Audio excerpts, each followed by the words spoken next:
This is Tornado Talk, a weekly podcast about one of nature's most fascinating phenomenons. Share your tornado story online by email or call us toll-free 800-439-1570. That's 800-439-1570.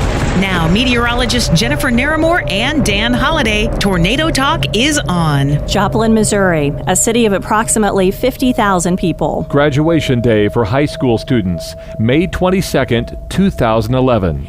Joplin lies in the heart of Tornado Alley.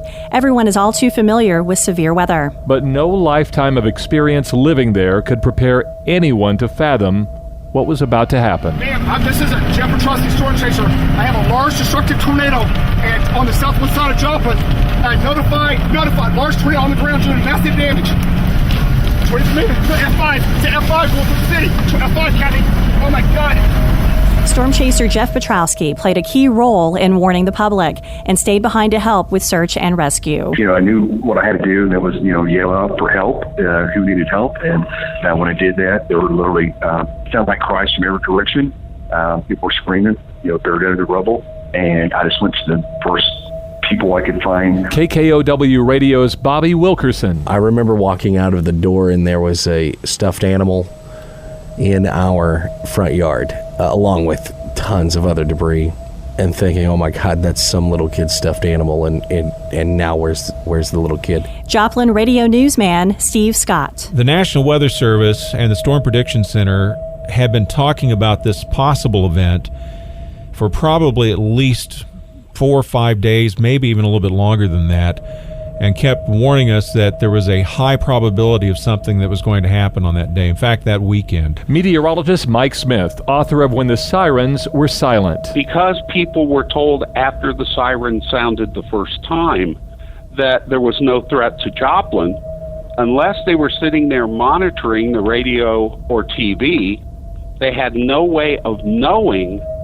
that their situation had changed from relative safety to mortal danger. And Rebecca Williams, who pulled together the community with Joplin Tornado Info on Facebook. I would get on people's pages and pertinent pages and say, we've launched this Facebook page, Joplin Tornado Info, look for it. And within 2 hours, we were over 10,000. This is Tornado Talk, our tribute to the people of Joplin, Missouri on the anniversary of one of the most devastating tornadoes on American soil. It all started like this. A complex of storms tracked in from extreme southeastern Kansas into far southwestern Missouri and produced the tornado that crossed straight through the heart of Joplin. The National Weather Service conducted a storm survey in the aftermath, and they concluded the twister caused EF5 damage. Maximum winds were in excess of 200 miles per hour. The tornado stayed on the ground for 22.1 miles, and at one time was anywhere from 3/4 up to a mile wide. Over 1,000 people were injured and 161 were killed. The study showed the tornado began its path at 5:34 in the afternoon, lifting at 6:12, northeast of Granby, Missouri. A survey from the American Meteorological Society said total property damage was in excess of $2 billion. The city of Joplin determined the storm generated 3 million cubic yards of debris. Dan, here's a portion of the National Weather Service survey about the damage that they had seen there. Some of the damage indicators used to rate the center portion of this tornado track from EF2 to EF5 wind speeds was the sheer destruction of well-built homes and businesses that were swept from their foundation or crushed or pancaked in place or blown and piled into other debris. Over 15,000 vehicles, including buses, tractor trailers, and vans, were tossed over 200 yards to several blocks, with some being destroyed beyond recognition. Some were rolled into balls. Steel roof support trusses looked like paper. Main support beams were twisted and curved. Asphalt was ripped up from the Walmart parking lot. And then there were the strange and unusual things a tornado's wind will often do. A wooden chair with 4 legs was embedded into an exterior wood and stucco wall, and a rubber hose was impaled through a tree. The tornado was given an EF5 rating, and there is debate on that rating. The EF5 rating was mainly arrived at by the total destruction of the sizes and weight of vehicles. Concrete porches and slabs were tossed and deformed, and the St. John's Hospital building structure and foundation were compromised. The The damage was likely caused by winds exceeding 200 miles per hour. The debate comes in because a 2013 article in the Joplin Globe said a civil engineer study showed more than 83% of the damage was caused by winds of 135 miles per hour or less. That would be an EF2. The engineers concluded that because structures were so poorly built to withstand wind, flying debris from houses made damage in the tornado zone much worse. 4% of the destruction was linked to an EF4. The investigators said they found no EF5 damage to buildings at all. The National Weather Service was not swayed to change their EF5 rating. Bill Davis at the National Weather Service in Springfield said it was not easy to come up with a rating. They knew there was EF4 damage and only a very small area of EF5 damage. What is your tornado tale? If you have a story you'd like to share, call us toll-free 800-439-1570. That's 800-439-1570. Since 1994, Jeff Petrowski has worked in sales for Barron Weather. When he's not demonstrating new technology, he's in the field watching for storms. Jeff says he's seen more than 900 tornadoes in his life. The Joplin was the worst. Years later, he remembers exactly how that day began. There was going to be like a double point, coming east out of Wichita, and kind of a warm front and a little bit of a draw line in the wave from the southwest flow. And the models progged, supercells in southeast Kansas, northeast Oklahoma, to develop by mid-afternoon and track up toward southwest Missouri and northwest Arkansas. And so Kathy and I left Tulsa at around 11, drove up Highway 169 into southeast Kansas. First storms were up by west of Parsons. There were supercells, they're rotating, a couple wall clouds, but I noticed that the winds back toward Joplin and the far northeast Oklahoma were more out of the southeasterly direction, and that's where the higher Cape was poking. And I thought, let's go east, southeast here. So we went and left the storm at Parsons and dropped southeast, and when we got over to west Joplin, about 20 miles, the sky looked different. And I related to like May 3rd, 99 in southwest Oklahoma, where as the towers were going up, they were already rotating. And I was like, wow. I told Kathy, last time I saw this, we had really big tornadoes, something bad's going to happen. And that was about 4 o'clock. About 15 to 20 minutes later, Jeff and his wife, Kathy, were eyeing a storm that was near the town of Carl Junction, Missouri, north of Joplin. And we followed it into southwest Missouri there. That storm put out an outflow battery that serves back to the northern city limits of Joplin. And about that time, the mesolow was forming out of northeast Oklahoma and far southeast Kansas. And on that mesolow, a brand new storm erupted. And by then, you had this deep northeast wind running from downtown Joplin back southwestward to this developing storm. That storm landed on that boundary, and as it came into the city, the storm started rotating violently. And we came into the north side of the city, went to the west of Joplin about 4 miles, and watched the new wall cloud form. And this will happen around Officer Brewer and a training cadet that day in Joplin. Policeman parked in the center meeting and pulled up the sign and said, "Hey, guys, the developing tornado's coming down right now. It's going to be really bad. Here it comes." And of course, they could see the big hook on my radar. And I guess at the time, they tell me later that my animation about how bad it's getting ready to happen, and them seeing my radar with the hook, and I was determined. I said, "Look, you got to get the starter stone again. It's going to get tornadoes coming." Hey guys, the tornado's trying to come down right here. The winds are on the north, and it's coming back around. Tornadoes right here. It's coming on the ground right here. Hey, get the sirens going. Get the sirens going. I'm telling you. They did call dispatch right then. They told them. I called 911 right after I left the officer. This is a Jeff Petrowski storm chaser. I have a large destructive tornado on the southwest side of Joplin. Notified. Large tornado on the ground doing massive damage. What is it? It's an F5. It's an F5 going through the city. F5, Kathy. Oh my God. And as it was coming south, I could see the tornado on the ground, power flashes. And I told them I was back on 911 call to sound the sirens again. They did. And the tornado, started coming down 20th Street. They stopped at 20th Street there, and went to about 3/4 mile wide. And I noticed that just after it hit the hospital, there was a subdivision south of me, about a half mile. I could see the building standing and houses standing.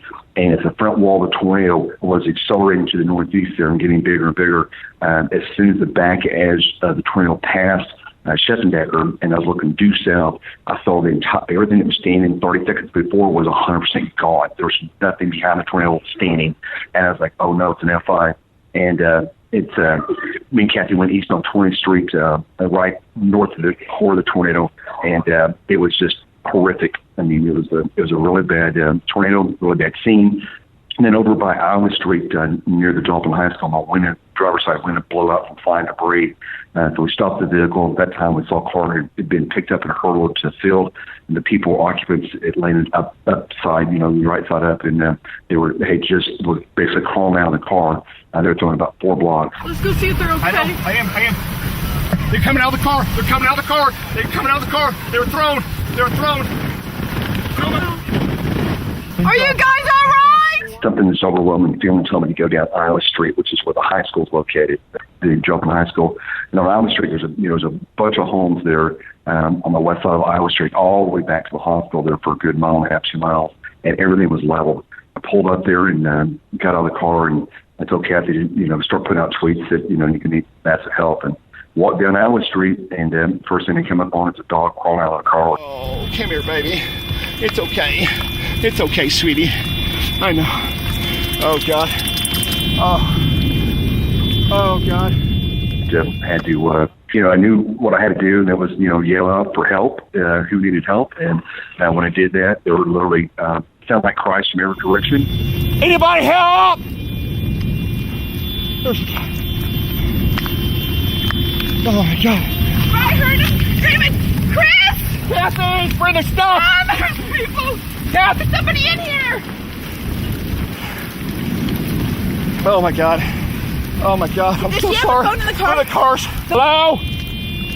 Hello? Hello? Hello? And I just went to the first people I could find. Unfortunately, the first people I find, 2 of them had already gone. It's been almost an hour now since the tornado. It's 6:45. The tornado's ripped through Joplin, southwest side of Joplin. I've already uncovered about... this is horrible. First thing I come up on is people that didn't make it. The house next door, there were people screaming over there. It's been about an hour and a half digging 2 people out of the house, a lady in a wheelchair and her daughter, both critically injured, and got them out of the debris. That was a really bad scene also. And the elderly lady later died. The other one had multiple surgeries to recover. And then behind that, as I looked around the neighborhood, everything's gone. I had a dog behind me back west on the next street. I believe it was Oklahoma Street, that continuously barking at me on top of the rubble. So I think somebody's buried in the rubble. So I went to the next block behind me and dug that person out. While I was there, I looked to the north, and it's kind of like in a hurricane or a tornado. A real intense tornado, like for example that tornado, if you were on the right side of the dead center of the tornado, it would take the house and people, and it would blow them to the north and east, because you're in the forward flank of the tornado. It would blow you, across the street or to the right. If you're immediately to the left of the core of the tornado, it would actually take the people in the houses and blow them back to the west. So when you look at people, again, in the tornado, this is a state of about 200 yards where it goes from right to left. I had people that were throwing their houses that were buried in the rubble back westward. So they got their houses on the east side of the street, and they were actually buried in rubble on the west side of the street. So it made it very complex to dig people out. But I found a lady, I saw literally a pair of legs sticking up in the air, upside down. And I'm like, oh, no. And I went over there, and it was a very elderly lady. She was not injured, thankfully. And she basically just needed help getting out of the rubble, and picked her up and got her out of the rubble. And she, her first comment to me was, wow, that was a big one. I said, yes, it was. Steve Scott, now news director for American Media Investments Radio Group in Pittsburgh and Joplin, found himself narrowly missing the path of the tornado several times that afternoon. That particular afternoon, as we were approaching the 5 o'clock hour, the wife told me that we had to go to Walmart to pick up a prescription that she had because she had run completely out. And since we live close to the 15th Street Walmart, that's where we decided to go. We walked in. It was sunny at that time at 5:17 on that Sunday afternoon. Just as we got through the first doors, the tornado sirens went off for the first time. We went in, she got her medicine, and they started shutting everything down and asking everybody to go to the back of the store. I told one of the managers that I was a weather spotter for KKOW radio, and I was supposed to go out and cover the storm, and they said, okay. They cashed us out. We were actually the last paying customers out of the store before it got hit by the tornado. From that point, we went out to what they call spot the storm, and I arrived on location. It was about 32nd and Connecticut Street in Joplin. And at that time, I heard our coverage on our radio station say that spotters had found a tornado on the ground just to the west of Joplin. From my vantage point, I could see it. I called into the station and told them, I'm looking at the tornado right now, get me on the air immediately, which they did. I was describing what I was seeing, which at the time I didn't realize what all it was hitting, but I was seeing debris, of course, the total blackness of the cloud of the tornado, seeing the debris and seeing all the bright bluish green flashes of where transformers were blowing up. And I was describing this live on the air, and at that point, back at the station, they got on and told me that I needed to get out of my position because according to radar, it was headed right to where I was at. We quickly got out of that position, went to another place that we thought would be safe. And when we turned around and pulled into the parking lot there at a truck stop at Highway 71 South, which is now Interstate 49 South and I-44, the tornado was on the ground about 2 blocks in front of us. So we had to take evasive action, which I did. And as we were getting out of there, a second white vortex, a smaller tornado, came around, and it was about a block behind us as we were hightailing it to get out of there. At that point, we still did not realize how much damage had occurred, but I did tell my wife, I said, that storm took a right turn, so that had to be a very, very strong tornado. It took us almost 3 hours to get from that point back to our home because of the devastation. When we finally were able to get into the area to get to our home, we ended up having to park about 8 blocks away, and it was very hard to figure out exactly where we were because all of the landmarks were gone. Just it was leveled in that area. We walked to where we thought was our street, and we did find that there was some areas to the south that we did recognize, so we started walking.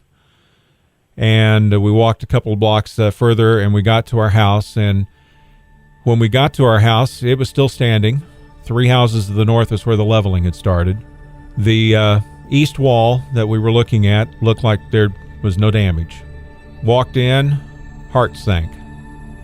There was bright sunshine coming through in our hallway and our bedroom area. We ended up having a total of 8 large holes in the west roof of our duplex that we were living in. KKOW radio personality Bobby Wilkerson recalls what happened on May 22nd, 2011, just like it was yesterday. His home was mere yards away from the tornado's devastation. The street I lived on was a dead-end street.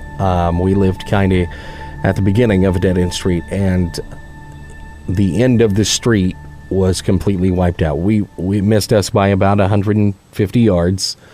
The actual destruction, we lost a few shingles and nothing major. The house was completely covered in insulation. It was I remember walking out of the door and there was a stuffed animal in our front yard along with tons of other debris, and thinking, oh my God, that's some little kid's stuffed animal, and now where's the little kid?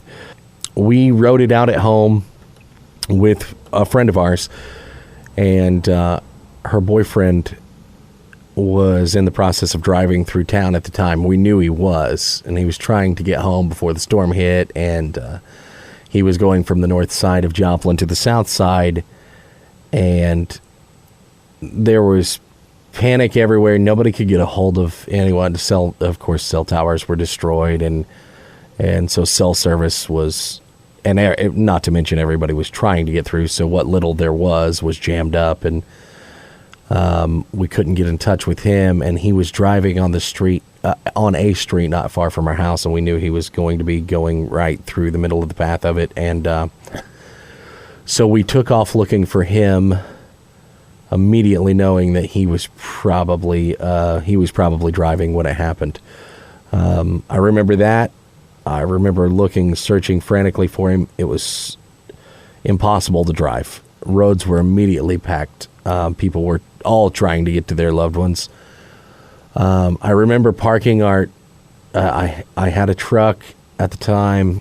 All three of us got in.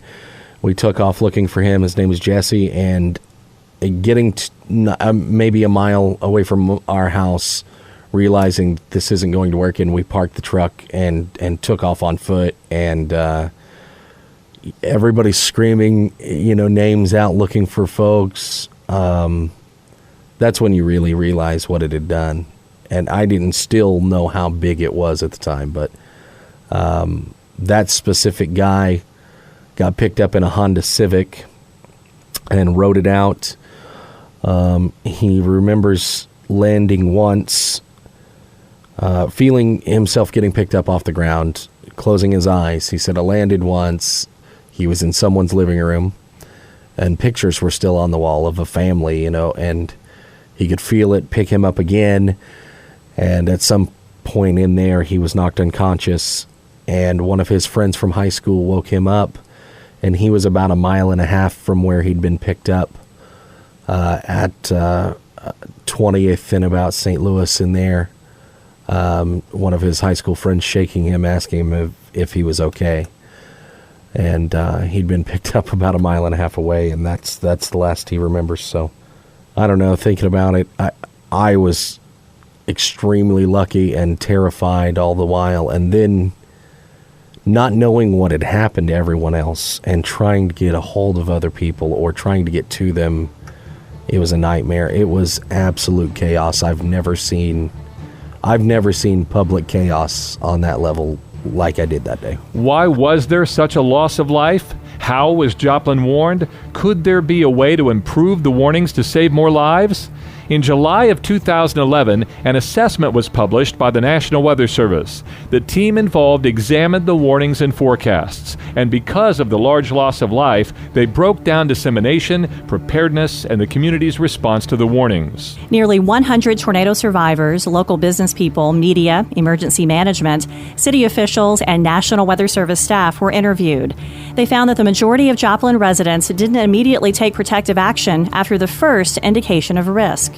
Most waited for additional information, but whether they took shelter or not largely depended on their experience with severe weather. Steve Scott agrees. I think that one of the things that happened prior to the May 22nd tornado was correct. They had sounded the sirens quite a bit when nothing had happened. The first siren sounded at 5:17, which that was quite a bit before the tornado actually hit. What finally caused those who survived to seek shelter? There were different ways. Getting confirmation there was a tornado, actually seeing the tornado, the urgency on radio and television, or hearing a second sounding of the sirens. They did sound it a second time, and I do think that at that point it probably did mean something to some people that had not possibly taken coverage. Meteorologist Mike Smith has thoroughly studied what happened in Joplin that day, and he authored the book, When the Sirens Were Silent. He believes there were multiple reasons the fatalities were so high. Well, I think everything that could go wrong did go wrong. While a tornado of that intensity and that size, the damage track in Joplin in places is nearly 1 mile wide, is going to cause many deaths. I mean, it's just inevitable. Even if the warnings had been good, there would have been deaths well into the double digits. But the Joplin tornado stands out because since the civilian warning program began, let's say in 1957, there has never been a single tornado with a triple-digit death toll. And this wasn't 105 or 106. It was 161. That's a very big number. And I think the things that caused the very high death toll were, one, the tornado was invisible. Unfortunately, in Tornado Alley, when a tornado warning occurs, people go out to look for the tornado, and they could not see it.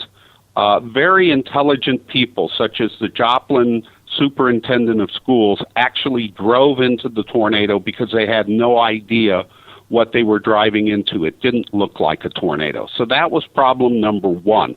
Even if there had been perfect warnings, there would have been a somewhat higher death toll due to the fact the tornado was rain-wrapped and invisible. That's problem number one.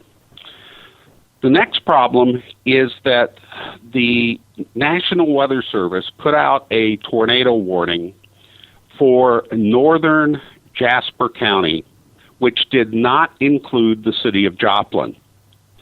However, the emergency manager made the decision, even though he didn't have to. He had sirens that could sound only in the threatened areas. Like so many other emergency managers, he had this, we're going to sound the sirens over the whole county or no sirens. And so he sounded them in Joplin.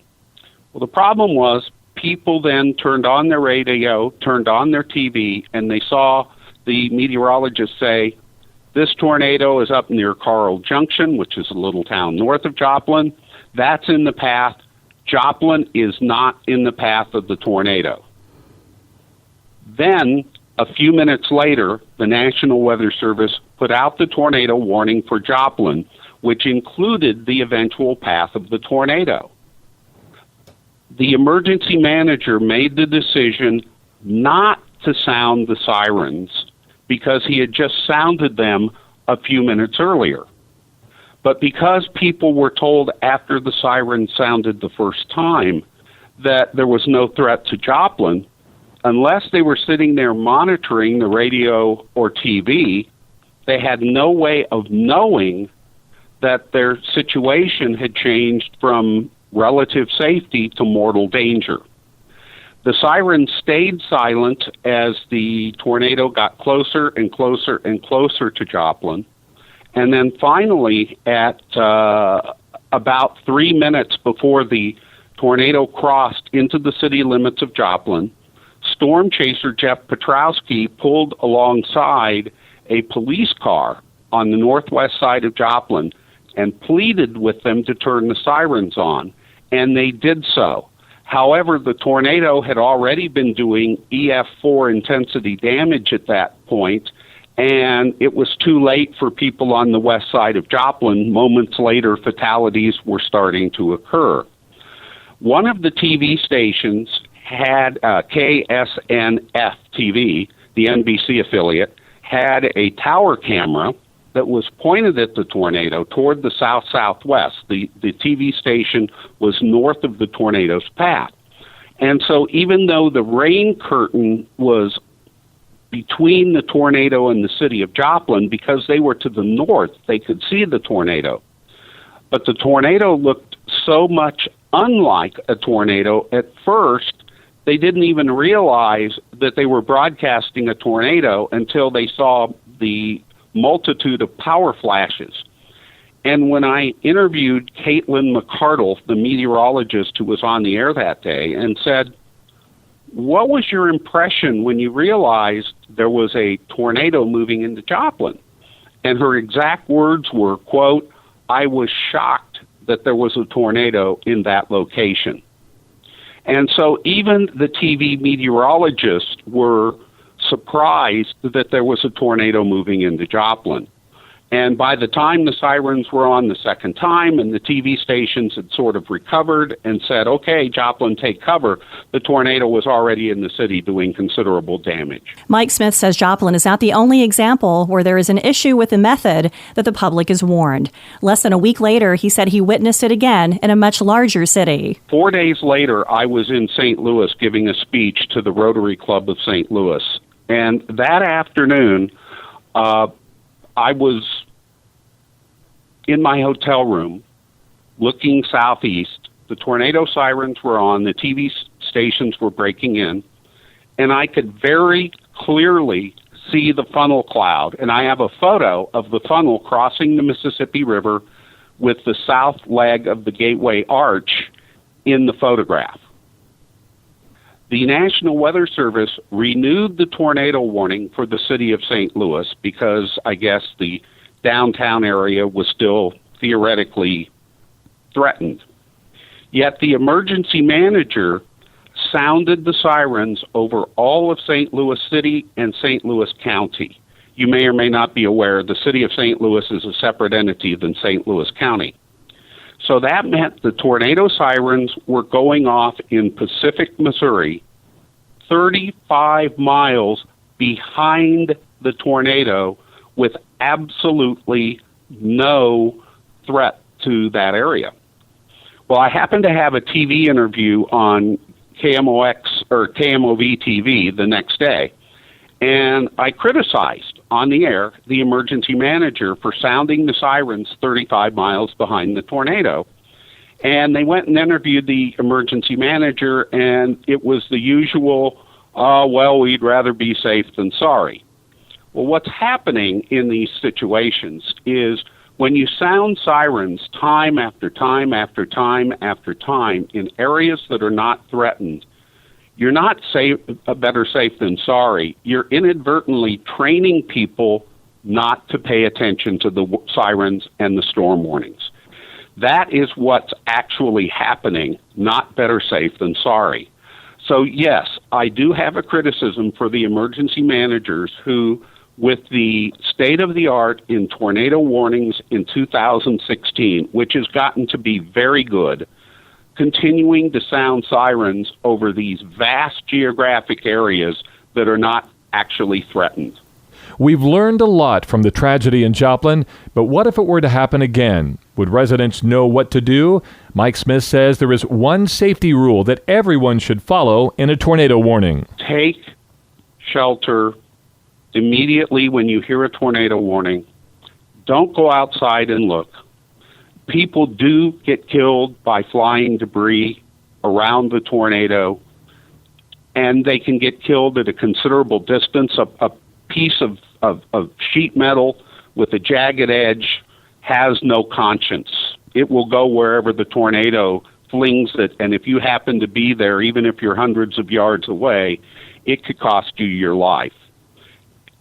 Get into the basement if you have one. Get into a closet or bathtub in the middle of your house. I am passionate about people following the safety rules because while we still issue the occasional false alarm, the geographic area of tornado warnings has shrunk, meaning there are fewer square miles warned. The credibility of the warning is better than it's ever been. And the only way we are going to continue to save lives in tornadoes is if people will pay attention to them. It is just heartbreaking to me to hear stories of people who were in the warning area and for one reason or another didn't take shelter, and then they lose their lives or are seriously injured, even being crippled for life. What is your tornado tale? If you have a story you'd like to share, call us toll-free 800-439-1570. That's 800-439-1570. Just minutes after the tornado tore through Joplin, a local woman and her daughter came up with a plan that would ultimately keep the communities connected in a time of total chaos. Rebecca Williams and her daughter Genevieve sprung into action. Well, I'm a former registered nurse, and we were hearing things that indicated that perhaps my help was needed, but we couldn't get information here locally. Our Wi-Fi was down. Most of the television stations were power was out. There was an information vacuum locally, and we were checking social media. Many of the reports that we were reading, most of them did turn out to be true, but they just seemed so incredulous. They were unbelievable, like that the hospital had been hit and such. And so Genevieve turned to me and she said, I know how we could get more information. I'll start a Facebook page. And that's how it was born. And how did the page grow? The page grew very, very quickly. I would say within an hour we were functioning and benefiting some people. One thing that Genevieve did was she spent quite a bit of time deciding what to name the page, and she determined Joplin Tornado Info would have the best search engine optimization. And as it turned out, I believe she was correct that there was quite a bit of that because people were going online and searching for Joplin tornado information. I would get on people's pages and pertinent pages and say, we've launched this Facebook page, Joplin Tornado Info, look for it. And within 2 hours, we were over 10,000. Within 36 hours, we had almost 50,000 followers, very active followers. They weren't followers, they were community members, and we established that very early on. We asked Rebecca what things were being shared on Joplin Tornado Info. To begin with, it was situational awareness, because like I said, there was such an information vacuum throughout the region, and certainly people who were affected, who'd lost their homes and all, were relying on smartphones. We later learned that people, for instance, we got a message that someone in Chicago was following our page and then text messaging information to someone who was at ground zero looking for triage. So it was utilized that way. To begin with, it was triage information, evacuation information. People were looking for lost loved ones. Very early on, a group of people, Travis Christensen happened to be one of them, someone I'm acquainted with, that we were not in communication for this. He worked at Crowder College, a community college here in Neosho, and had the key to the computer lab. He opened a computer lab there, which had Wi-Fi, and a group of 5 or 10 people started scouring Twitter, Facebook, Reddit, and feeding information to the Joplin Tornado Info page. And that was extremely helpful. There are also quite a few digital humanitarians, people whose hobbies or livelihoods are social media emergency management, and many of them stepped in and started feeding information to us. So fairly quickly, we didn't have to aggregate our own information. We just had to vet what was coming into us. Rebecca Williams says social media was just one tool. More help was needed from other sources in Joplin. You must rely on all forms of communication. Social media is just a piece of the puzzle. You need everything from television to AM radio. You need flyers. You need your town crier. You need it all. But in this day and age, social media emergency management is an excellent tool. It's just a priceless infrastructure asset that's part of the picture. The tens of thousands of people who liked the Joplin Tornado Info Facebook page became a big family, helping each other beyond the tornado. And the idea just may be a way for other communities to use Rebecca and her daughter's plan in a future time of need. What I would like to say is I would urge every community to have a social media emergency management infrastructure in place that is not tied with your emergency management and these entities that are so heavily tasked after a disaster. If a community has a social media emergency management effort that stands alone, that is their job in a disaster, I think that's a wonderful thing for a community. We have a little template that we put together that we're going to make available at no charge for any city helping group, whatever entity, it'll be available for download. And it's just a little template on here, very basic. Here's how you do it. This is what you set up. This is how you get your community involved. The hope is that there will never be a disaster in Joplin again, like what happened on May 22, 2011. KKOW's Bobby Wilkerson says when the sirens sound today, people have been forever changed on how they react. I pay more attention to them. I know people around here pay more attention to them, and they're not blown off as they once were, or, well, that's, who knows how far away, or that's in the county, but, that may be miles away from us. People pay close attention to them, and there's a real eye on the weather around here because of it. I think it had a serious effect on the way people deal with them and actually take them seriously. I really do. AMI Radio News Director Steve Scott says the lasting impression in his mind is the way people came to the aid of Joplin. Many arrived instantly and from miles and miles away. When there was so much chaos going on in the city because of basically a third of the town had been wiped off the map.